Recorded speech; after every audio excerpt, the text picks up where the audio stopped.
Welcome to Brain Vision. Okay, so for this question, we know there's only one inlet and one exit. So therefore, have m dot in is equal to m dot out. So m1 dot plus m2 dot will be equal to m3 dot. So m1 dot here is the mass flow rate for the cold air. M2 dot is the mass flow rate for the warm air, and the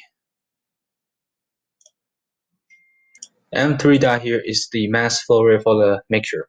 So we know in the question you were saying that the mass flow rate of the hot air, which is the warm air here, is 1.6 times the mass flow rate of the cold air. So therefore, have m2 dot is equal to 1.6 m1 dot. So now if we plug in back to the equation, we have m1 dot plus 1.6 m1 dot is equal to m3 dot, which means that m3 dot is equal to 2.6 m1 dot. So now let's apply the energy balance equation, which is E dot equal to E dot out here. If we expand it, we'll have M dot 1 times H1 plus M2 dot times H2 is equal to M3 dot H3. So we know M2 is 1.6 M1 dot, and the M3 is 2.6 M1 dot. So therefore, we can plug in back to the equation. So we have such equation here. And then as you can tell, M1 dot can be cancelled out. And this will give us H1 plus 1.6 H2 is equal to 2.6 H3. So we have H3 is equal to H1 plus 1.6 H2 over 2.6. So now let's use the table of ideal gas properties of air. So at different temperature, we'll have the enthalpies. Okay, so at 7 degrees Celsius, 105 kilopascal, we have the corresponding enthalpy is 280.13 kilojoule per kilogram. Okay, and then at 34 degrees Celsius, we have the corresponding enthalpy is 307.23 kilojoule per kilogram. So now we can plug in back to the equation to determine the enthalpy for the mixture. So we have H3 is equal to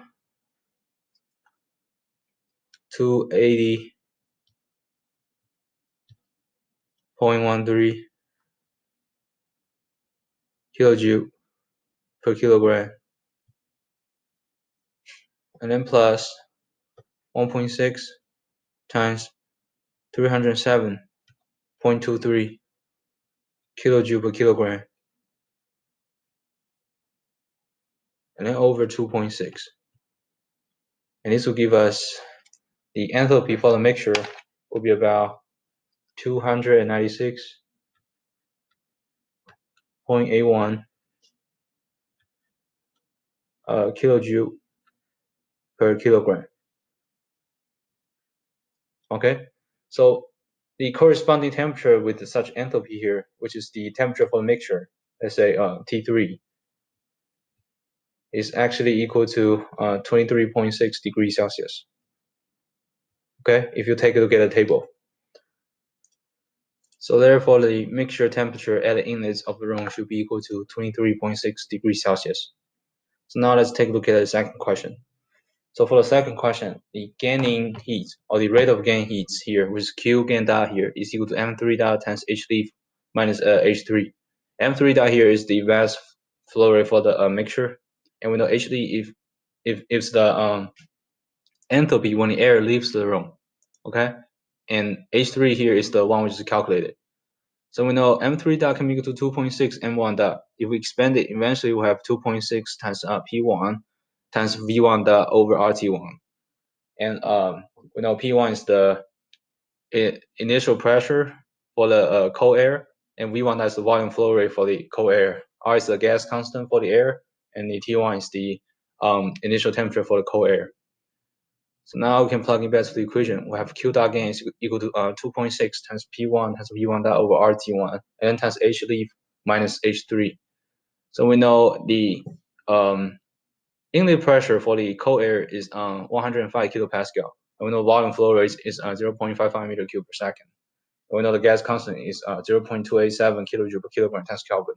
And the inlet temperature for the cold air is 7 degrees Celsius, which is 280 Kelvin.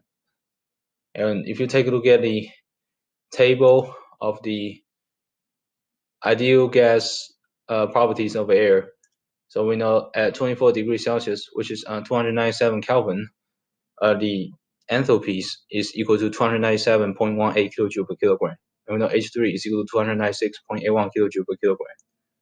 So now let's plug in back to the equation to determine the rate of heat gain of the room. So I have Q dot gain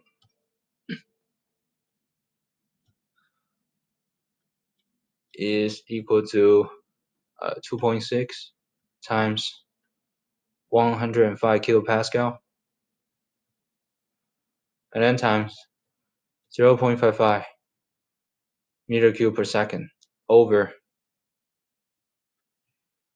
0.287 kilojoule per kilogram times degrees Celsius. I'm sorry, not degrees Celsius, times Kelvin, and then times 280 Kelvin, which is T1, and then multiply by H leaf minus H3, which is 297.18 kilojoule per kilogram.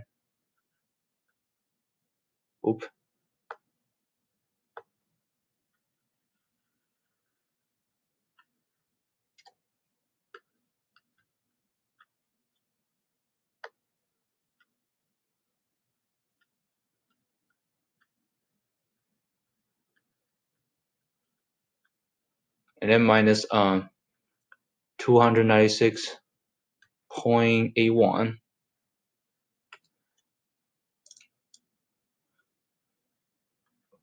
kilojoule per kilogram. And this will give us the rate of heat gain of the room should be equal to 0.691 kilowatt. And these are the answers for this question.